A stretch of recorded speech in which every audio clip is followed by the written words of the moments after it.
Bonjour madame, bonjour messieurs, nous sommes lundi 13 juillet 2020. Bienvenue à cette édition en française dont voici les principaux titres. Qui sont les nouveaux gouverneurs des provinces? La réponse c'est dans ce journal, mais nous verrons que l'opposition est loin d'être rassurée par certaines nominations et en parlant entre autres de militarisation de l'administration et d'une tendance de gouverner par la terreur. Le Burundi prêt à s'acquitter de ses arriérés.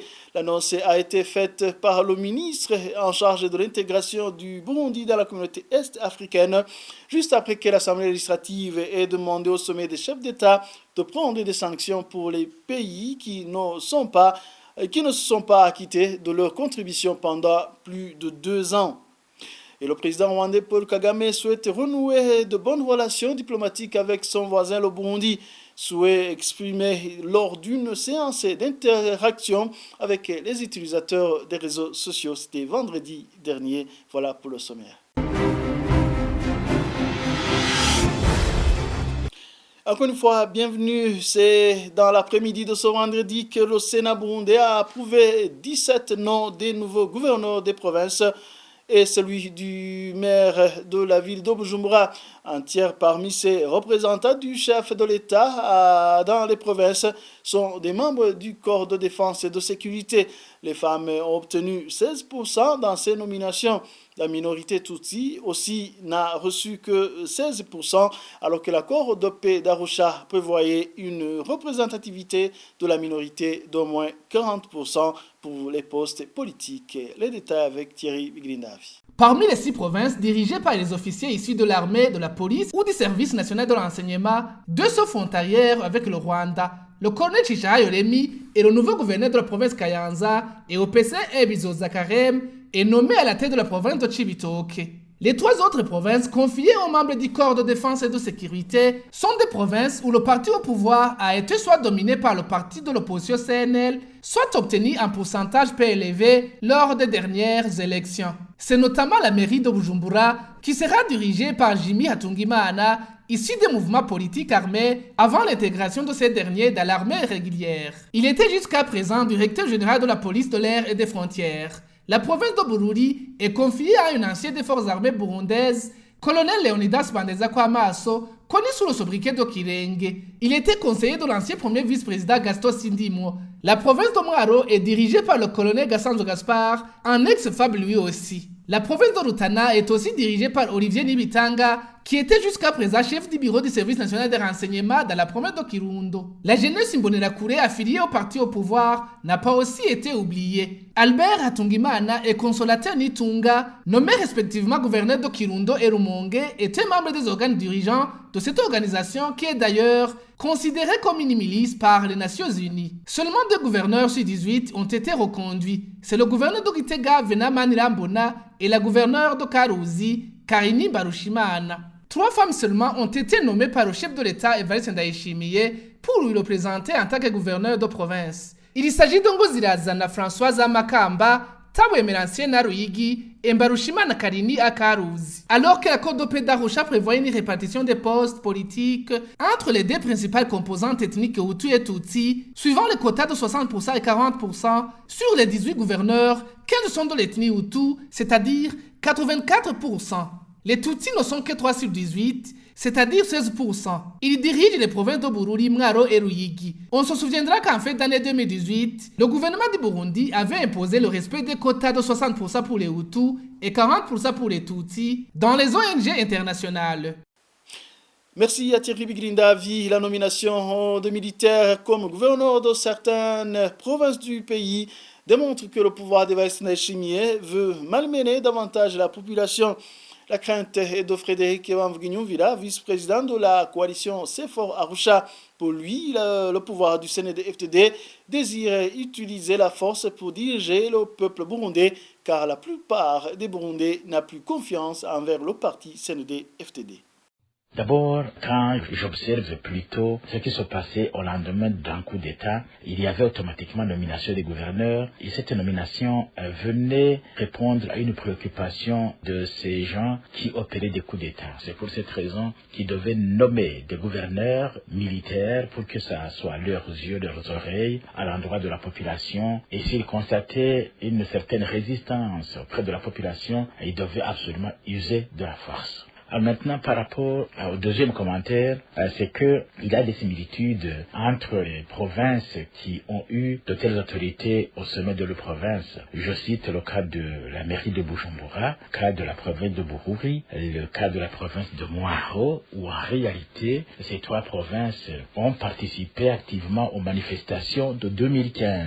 Et le pouvoir CNDD-FDD, justement, visiblement en a gardé une dent acerbe. Et on voit également que ces trois provinces ont une grande concentration de Tutsis par rapport aux autres provinces. Alors quand je compare la province de Kayanza et la province de Cibitoke, qui ont eu aussi de tels gouverneurs, je crois que pour les deux, ils sont d'abord à proximité de la Kibira. Et ensuite, ce sont deux provinces qui sont limitrophes avec le Rwanda. Et vous savez qu'il y a eu des problèmes de sécurité entre le Rwanda et le Burundi. Donc, nommer de tels gouverneurs signifie que ça prévisage un problème de sécurité entre les deux pays. Et ça fait 15 ans qu'on avait des gouverneurs militaires. Qu'est-ce qui se passe maintenant pour qu'on ait des gouverneurs militaires, si ce n'est que se préparer pour un avenir un peu dangereux? Toujours en politique, le président rwandais a indiqué que son pays est prêt à travailler main dans la main avec Evariste Ndayishimiye, son homologue burundais nouvellement élu.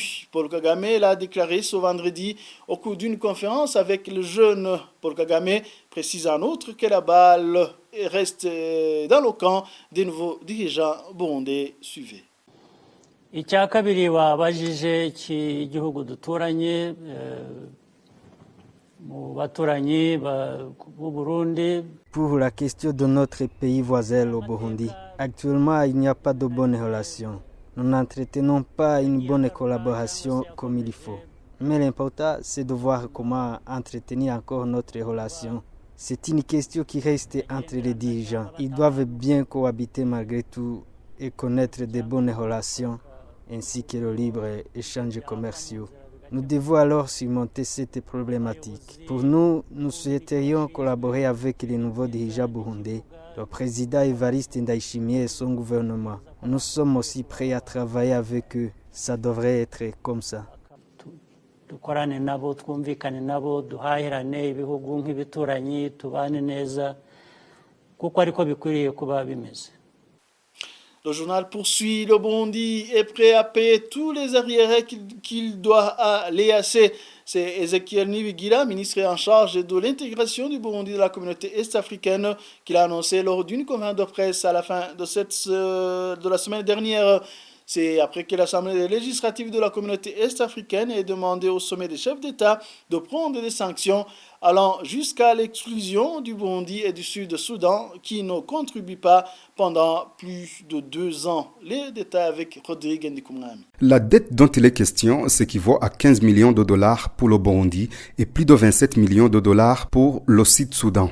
Au cours de la conférence de presse que le ministre en charge des Affaires étrangères, M. Ezekiel Nibigira, a annoncé que le gouvernement du Burundi est prêt à verser sa part. Il a de suite indiqué que le retard de paiement de cette contribution est dû au processus électoral qui a été financé par le Burundi à lui seul, et cela depuis 2015. Selon lui, le budget était plus orienté dans son processus de la mise en place des institutions de l'État. À cette même occasion, le ministre a confirmé que le Burundi n'est pas au stade d'exclusion pour avoir failli à son obligation de verser sa contribution. Son intervention répond à une motion de l'Assemblée législative de l'EAC demanda au sommet des chefs d'État de la communauté est-africaine d'appliquer les articles 143 et 146 du traité rétablissant la communauté.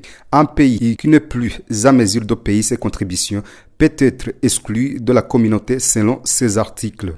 Le journal kenyan de East African avait alerté dans son article que le personnel d'Oleala n'ont plus de salaire suite au non-versement des contributions de certains pays membres.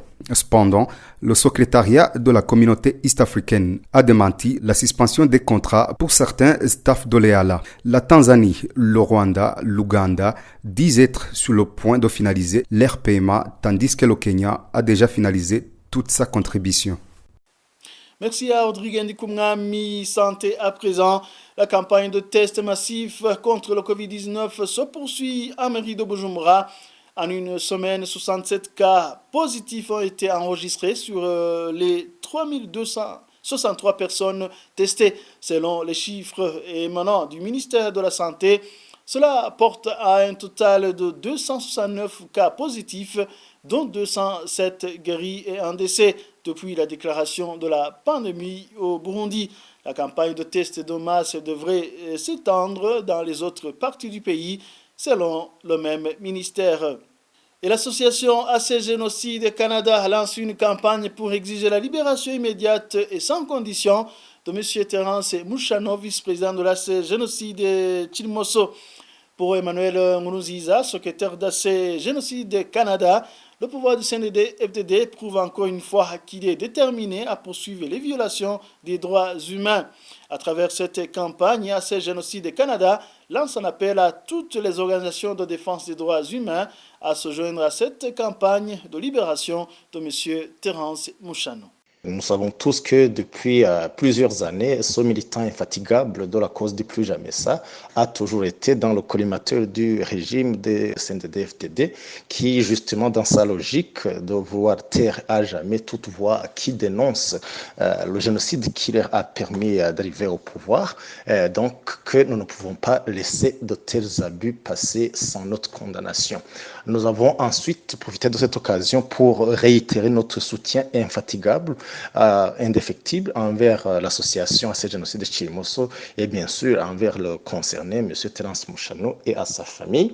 Et en plus, nous avons également interpellé la communauté internationale, les organisations internationales surtout, leur rappelant que ce qui se passe au Burundi avec l'aval et de l'ONU et des organisations internationales est en fait interdit ailleurs. Nous avons également profité de cette occasion pour encourager et inviter aussi les autres défenseurs des droits humains pour qu'ils se joignent à cette campagne que nous venons de lancer et que nous comptons continuer jusqu'à ce que Terence Mouchano soit libéré inconditionnellement, et parce que justement, si aujourd'hui c'est Terence Mouchano et là c'est génocide qui sont la cible, c'est justement comme on dit, parce qu'il dénonce de façon soutenue le génocide qui s'est érigé en mode d'accession au pouvoir au Burundi. Donc c'est une violation criante des droits de l'homme qui ne peut pas ne pas interpeller toute organisation, tout individu œuvrant dans le domaine des droits de l'homme.